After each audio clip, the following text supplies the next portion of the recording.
Bonjour à tous, on est heureux ce soir parce qu'on est dans cette émission qui s'appelle Zigzag ce soir, ici même à Bassin-Labou, comme d'habitude, comme tous les mardis et tous les vendredis, dans ce studio mythique, ce studio de Canal Austral, ici même à Bassin-Labou. Ce soir, on a le plaisir d'aller un petit peu plus loin que l'île de la Réunion parce qu'on traverse cet océan, hein, plus de 1000 kilomètres pour rejoindre l'île de Madagascar. Et on a avec nous Mala, là, qui est avec nous ce soir. Comment ça va, Mala? Ça va bien. Merci, ça nous fait plaisir de t'avoir ce soir avec nous parce qu'on te connaît sur Canal Austral, bien sûr. Tu as été l'instigateur d'une émission qui est chez nous depuis un petit bout de temps qui s'appelait Découverte Tard, hein, qu'on ne voit plus pendant quelques temps. Mais c'est pas grave, comme on dit chez vous, Timanine, parce qu'elle revient sûrement bientôt. Tu es de passage ici à La Réunion, tu nous as fait le plaisir d'être avec nous ce soir. On va parler ce soir, si tu veux bien, un petit peu de tout ce qui fait que les gens viennent à Madagascar, qu'est-ce qu'ils viennent faire, qu'est-ce qu'ils viennent voir, qu'est-ce qu'ils viennent découvrir, qu'est-ce qu'ils viennent ressentir à Madagascar. Hein? Déjà, merci de ta présence ici avec nous. Hein? On est content de t'avoir. Et Madagascar, pour toi, c'est ton pays. C'est là où tu es né. Mais c'est au-delà de tout ça. C'est vraiment quelque chose qui te tient vraiment à cœur. Oui. Avant tout, Jean-Claude, j'aimerais bien te remercier de m'avoir accueilli à Canal Austral. C'est un vrai bonheur pour moi d'être ici et surtout de pouvoir partager mon île que j'aime autant. Donc, c'est Madagascar. Ouais. Tu es guide touristique à Madagascar. Hein, et je sais aussi que tu as été élu il y a quelque temps premier guide de Tananarive. Je ne sais pas où j'ai vu ça, où j'ai lu ça, quelque part, un jour. Hein. Tu es quelqu'un qui aime les gens et qui fait partager ton île avec toutes les personnes qui veulent bien venir te contacter de par ton agence peut-être ou de par les connaissances que tu as. Hein. Tu voyages à travers l'île de Madagascar, tu ramènes les gens pour visiter Madagascar. Si aujourd'hui on peut définir quelque chose qui t'a ému le plus à Madagascar lorsque tu as fait visiter ton île, c'est quel endroit? C'est difficile de dire puisque Madagascar... Ne me réponds pas une réponse de politique hein, ou tout est bon. Oui, non, parce qu'il y a des réponses qui sont des réponses de politiciens. Oui, mais vous inquiétez pas, toute Madagascar... Non, mais vraiment, il y a un endroit où tu as plus aimé que les autres, que tu aimes un petit peu plus que les autres. J'aime bien Madagascar et en plus, chaque endroit est unique, donc on ne peut jamais comparer, on ne peut jamais égaliser. Ouais. Si je peux partager aujourd'hui, je dirais Tsaranur. C'est une petite vallée qui se trouve dans les hauts plateaux, oui. Pas très loin d'Ambalavao. Donc c'est au sud de Fenarantsu. C'est un petit village très très joli, très charmant. Ouais. Et c'est des endroits où tu ramènes des gens comme ça pour visiter aussi. Oui, surtout pour ceux qui aiment la randonnée, parce qu'il y a des belles randonnées à faire, parapente aussi, mais même pour découvrir la culture, les gens, l'hospitalité, avoir toutes ces expériences-là. Tsarano, c'est un des endroits où il faut aller. D'accord. Alors les gens, quand ils viennent te voir, généralement, hein, ils viennent te voir pour te dire, Mala, moi j'ai envie de découvrir Madagascar. Quand ils arrivent, ils disent quoi? Ils veulent découvrir la mer, ils veulent découvrir les montagnes, les hauts plateaux, ils veulent découvrir la nature, la faune, la flore. Qu'est-ce qu'ils veulent découvrir en priorité? L'avantage de Madagascar, c'est qu'on a beaucoup de choses. On a 5400 km de côte, ce qui veut dire que des plages partant de Nosibé, le sud-ouest, l'est, Mambe, Sainte-Marie, tout ça, c'est des plages magnifiques. Il y a ceux qui recherchent aussi côté nature, avec une biodiversité si unique que nous, on a. Si on va parler que des baobabs, des lémuriens, il y a tellement de choses à voir. Et donc, les gens, ils viennent pour voir tout ça. Donc, un peu combiné, côté nature, plage, culture, histoire, les gens... La nourriture aussi. Bien sûr, bien sûr. Mais ça, les gens, généralement, quand ils n'ont pas vu Madagascar, qu'ils arrivent à Madagascar pour la première fois, pour eux, dans leur tête, c'est... T'as vu le film Madagascar? Ouais. Ouais. Pour eux, Madagascar, c'est ça. Hein, c'est beaucoup d'animaux, beaucoup de ça. C'est pas forcément ce film américain, hein, d'un grand studio américain qui a créé ce film. Je sais pas, ils sont venus peut-être à Madagascar, ils ont vu des choses, et puis ils ont mis une girafe à Madagascar. On ne sait pas, hein, parce qu'il n'y a pas de girafe à Madagascar. C'est pas vraiment la réalité. La réalité est bien au-delà de tout ça, quand même, à Madagascar. Exact, ouais. Ouais. la réalité de Madagascar, c'est cette biodiversité que tu as dit tout à l'heure, mais aussi ces gens, ces personnes qui t'accueillent tous les jours à bras ouverts. Moi, je me rappelle, le mois dernier, j'étais à Madagascar, j'ai crevé mon pneu sur la route dans un petit endroit perdu d'un petit village, hein, le Vulcain, parce que vous appelez ça le Vulcain, les gens qui réparent les roues là-bas. Vulcain, voilà. Il n'y en avait pas, hein, parce que c'était trop tard. J'ai trouvé quelqu'un qui est venu, qui m'a dit, vous inquiétez pas, monsieur, on va vous réparer votre voiture. Quand lui, il est arrivé, il a commencé à changer ma roue, parce que moi, je suis incapable de changer une roue. Hein. Je ne sais même pas où se trouve le cric dans cette voiture-là. Hein. Oui, je te jure, j'ai des images. Eh ben, lui, il est venu, il a changé ma roue, et après, il y a d'autres personnes qui sont venues à un moment donné, ils étaient une dizaine sur ma voiture pour changer ma roue. En moins de 10 minutes, j'avais la roue qui était changée, j'avais le pneu de secours qui était mis en place, j'avais l'autre pneu qui était allé chez un Vulcain pour le lendemain matin pour me la réparer et tout ça. C'est ce peuple qui est si accueillant qui fait toute la beauté de Madagascar quand même, non? C'est ça, c'est bien ça. Ouais. L'hospitalité malagasy, c'est quelque chose qui rend l'île déjà si particulière, puisque c'est vrai qu'il y a des côtés négatifs. On parle des choses sur Madagascar, un peu la pauvreté, la pollution, qui sont malheureusement une triste réalité, mais on a aussi cette culture d'accueillir.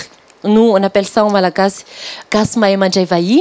C'est cette hospitalité, cet accueil si chaleureux, avec des choses simples, hein, et toujours envie d'aider, cette envie d'aider qui fait chaque voyage un vrai souvenir. Oui, bien sûr. Ouais. Il y a quelque chose à Madagascar qui me plaît beaucoup, c'est le mot amour. Hein. Le mot amour. Quelqu'un qui m'a dit dernièrement que le mot amour, c'est pas une volonté malagasy, mais quand même presque à la limite une philosophie de vie.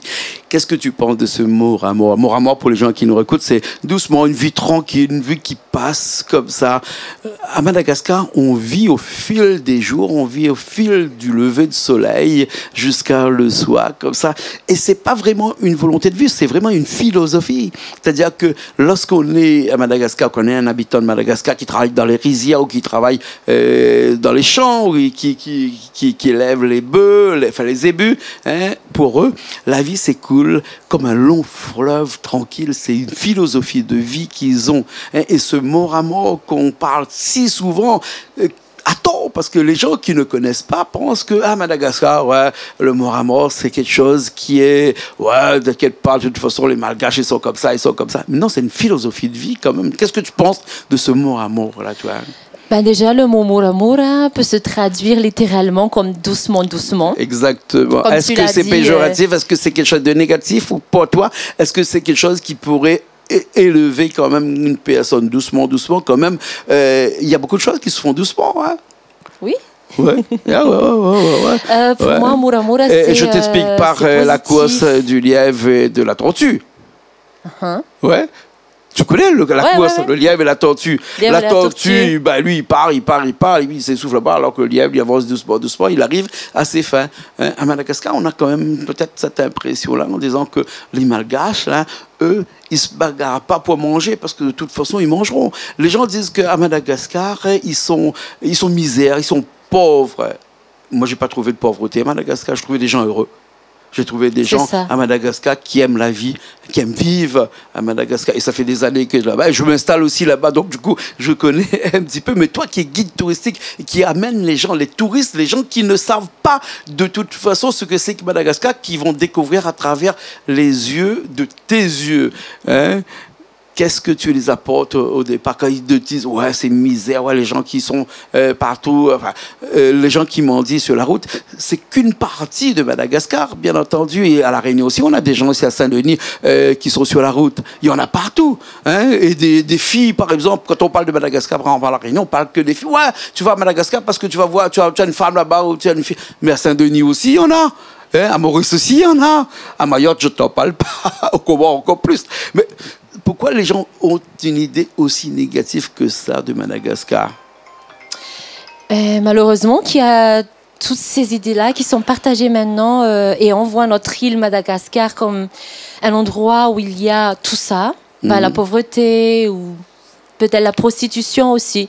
Mais au-delà de toutes ces idées, il y a tellement de choses qui sont méconnues. Et comme on a parlé de l'hospitalité tout à l'heure, toutes ces richesses naturelles que nous, on a beaucoup, beaucoup, beaucoup. Oui. C'est dans mon métier de guide que j'aimerais porter haut Madagascar à travers un voyage qui peut être une journée, quand on fait excursion sur une journée, ou ça peut être aussi un voyage sur 5 jours, sur une semaine, maximum 15 jours, comme ça. Et pour leur apprendre comment nous on vit, donc c'est la réalité. Et je pense que visiter Madagascar, c'est vivre tout ça, le quotidien, comprendre le quotidien des gens pour avoir vraiment cette expérience unique. Et à la fin de voyage, les gens ils vont dire que c'était une expérience vécue, c'est une expérience de vie. Ouais. Madagascar a beaucoup à apprendre, mais aussi beaucoup de gens qui viennent chez toi ont beaucoup à apprendre aussi des Malagasy. Hein? Et dans tes voyages comme ça, là, quand les gens te parlent, les gens qui arrivent à Madagascar, ils te disent que oui, moi j'aimerais bien visiter Madagascar, mais quand même on a un petit souci actuellement là. Il n'y a pas beaucoup d'avions quand même qui arrivent à Madagascar. Hein? On a des problèmes ici pour arriver. Tananarive, c'est bon, ça va, on arrive à la capitale, mais après des vols qui vont de l'autre côté, qui vont dans des endroits comme Tamatave, comme Diego, comme Tuléar. Alors oui, il y a des grandes destinations. Tananarive, Nosibé, il y a des vols directs de la Réunion, des vols directs de France, mais après, il faut prendre des vols intérieurs, et ça, c'est un petit peu compliqué aussi, tout ça. Hein. Ça aussi, je pense que le tourisme à Madagascar a encore quelque chose à faire, il y a encore beaucoup de choses à faire pour améliorer un petit peu tout ça, parce que, vous savez, le tourisme à Madagascar, c'est quelque chose qui est bien, mais vous n'avez pas encore beaucoup de personnes qui viennent, parce que la structure, et tout le monde dit que c'est pas encore suffisant. Ces politiques qui sont en place et qui doivent mettre en place toute une stratégie de communication pour faire venir des gens à Madagascar, c'est pas encore au point, d'après toi? Oui, on aura beaucoup à faire au niveau de l'infrastructure routière, la liaison de Madagascar vers le reste du monde, donc des avions, puisque moi je pense que là maintenant on a 9 compagnies aériennes qui desservent l'île. Oui, donc au niveau de tout ça... Ouais, il y a encore des choses à faire. Hein. Si on veut développer le pays, si on veut faire en sorte que le tourisme vienne pour amener des devises, ne serait-ce pour faire vivre l'économie touristique de Madagascar, il faut vraiment ouvrir les frontières quand même, hein, non? Exactement. Ici, nous, on a un petit peu du mal parce que lorsqu'on veut aller, moi, je vais aller à Diego, là, par exemple, je peux pas parce qu'il n'y a pas de vol direct Diego. Il y en avait avant, il y en a plus maintenant. Hein, il faut que j'arrive à Tana. Tana, je prends un avion pour repartir à Diego. Ça, c'est quand même des freins qui, quand même, empêchent le touriste de venir à Madagascar, quand même. Alors que le Madagascar est un pays qui est si belle en couleur. Hein. Il y a des plages qu'on s'imagine même pas. On fait des cartes postales, je vais pas dire n'importe quoi, mais je fais des cartes postales de l'île Maurice, on fait des cartes postales des Seychelles, mais franchement, pour les gens qui nous écoutent, c'est comme on dirait du pipi de chat à côté, puisqu'à Madagascar, tu as 10 fois plus joli.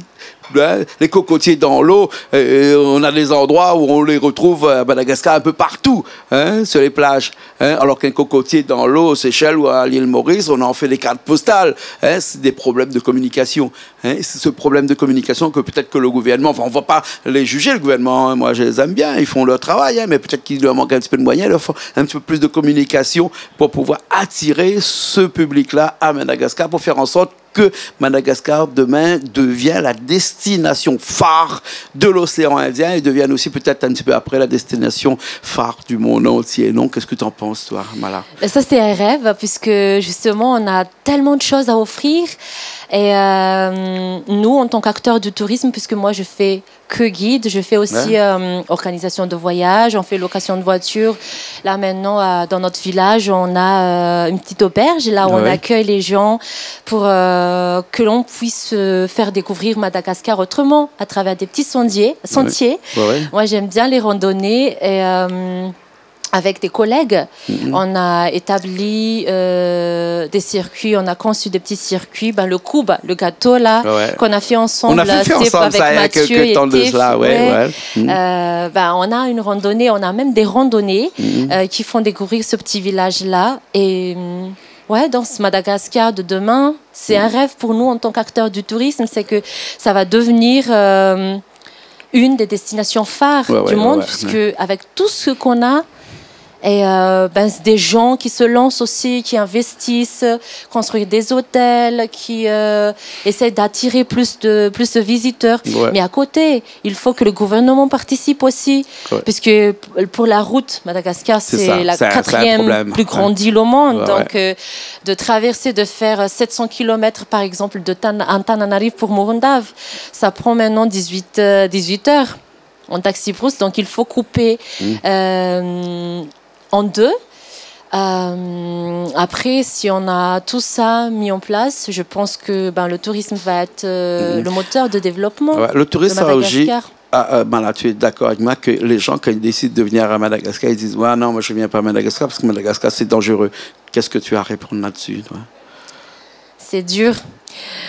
Puisque c'est une triste réalité qui a l'insécurité. Et ça, c'est lié à tout ce qui est vie sociale, la pauvreté, surtout à Tana. C'est un peu connu comme un endroit qui n'est pas très mais on ne vient pas faire du tourisme à Tana. Généralement, on vient faire du tourisme un petit peu dans l'île. Tana, c'est vraiment l'endroit où on arrive. C'est vraiment, dès qu'on arrive à Tana, déjà, on voit un petit peu tout ce qui se passe et on se fait une image négative. On se dit, si c'est ça Madagascar, moi je ne viens plus. Il ne faut pas se rester là-dessus, je pense. Il faut peut-être quitter Tananarive et aller ailleurs. Il y a quand même des choses à voir à Tana. Bon, il y a le palais de la Reine. Il y a des petites balades au marché, là, à Nalaké, le marché aux fleurs, à Anous. Le meilleur moyen de découvrir Tana autrement, c'est vraiment d'aller faufiler dans des petits sentiers comme ça pour voir les couchers de soleil, lever de soleil. Et puis, le palais de la Reine aussi. Il faut se faire accompagner par des gens comme toi, qui connaissent les endroits. Ouais. Il ne faut pas venir, les gens disent souvent, il ne faut jamais venir tout seul à Madagascar, c'est pas vrai. Il faut toujours se faire accompagner à Madagascar par des gens comme toi, des guides qui sont là pour ça et qui connaissent les endroits où il faut y aller, peut-être des endroits où il ne faut pas y aller, peut-être, parce qu'il y a des endroits aussi où il ne faut pas y aller parce qu'il y a une insécurité. Parce que quand quelqu'un vient à Madagascar et qu'il a pris une agence comme chez toi, ils doivent être en sécurité normalement. Oui, ils sont en sécurité. Et avoir quelqu'un qui connaît bien l'endroit avec les routes, les visites à faire, c'est un grand plus d'avoir un ou une guide. Bien sûr, bien sûr. Partager, ça fait plus de belle expérience que d'aller tout seul. Découvrir aussi. Madagascar, il paraît qu'on vient une fois et on revient tout le temps. C'est vrai. C'est ça. C'est vrai. Ouais, je confirme. Dès qu'on arrive une fois, on ne peut plus s'enlacer, on revient tout le temps.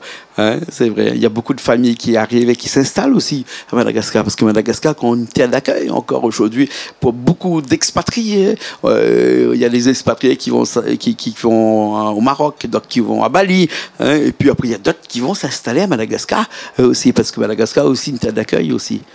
Oui, ça existe aussi. Il y a des gens qui viennent pas que visiter, mais investir, viennent s'installer à Madagascar. Ouais. On les appelle les Vazars là-bas. Les Vazars. Les Vazars. Les Vazars. Ok. Merci beaucoup, Mala. Merci beaucoup, Jean-Claude. Merci. C'est ta première fois ici à La Réunion? C'est ma première fois à La Réunion. Et alors? C'est très joli. Il y a tellement de choses à faire. Il faut plus de temps aussi pour découvrir l'île et pour faire plus de randonnées. Tu aimes les randonnées, toi? J'aime beaucoup les randonnées. La Réunion, c'est une terre de randonnée quand même aussi. Ouais. Il y a tellement de sentiers à faire ici. Tu reviendras. Et la gastronomie aussi. Ah bah oui, la gastronomie. Tu as cuisiné aujourd'hui aussi, hein? J'ai cuisiné avec Toto, avec Christian. Ouais. Curry poisson. Ouais. Il y avait aussi le massalé coq massalé. Coq massalé. C'est ça. Merci beaucoup, Mala, d'être venu avec nous aujourd'hui, ici même sur Canal Austral, dans cette émission qui s'appelle Zigzag. Tu sais, le zigzag, c'est un petit chemin qui va à droite, ça va à gauche. Mais généralement, même en prenant des chemins qui vont à droite et qui vont à gauche, on arrive toujours à un endroit. Et c'est le but de cette émission-là. En prenant n'importe quel chemin, on arrive à un endroit. Aujourd'hui, on est arrivé à faire croire ou à faire penser et peut-être à rassurer quelques personnes qui viennent à Madagascar que Madagascar n'est pas seulement un endroit où il fait peur d'y aller, mais un endroit où il faut y aller, il faut découvrir. Parce que lorsque vous allez découvrir Madagascar, vous allez plus penser aux autres endroits où on vous donne des cartes postales qui sont vraiment stéréotypées.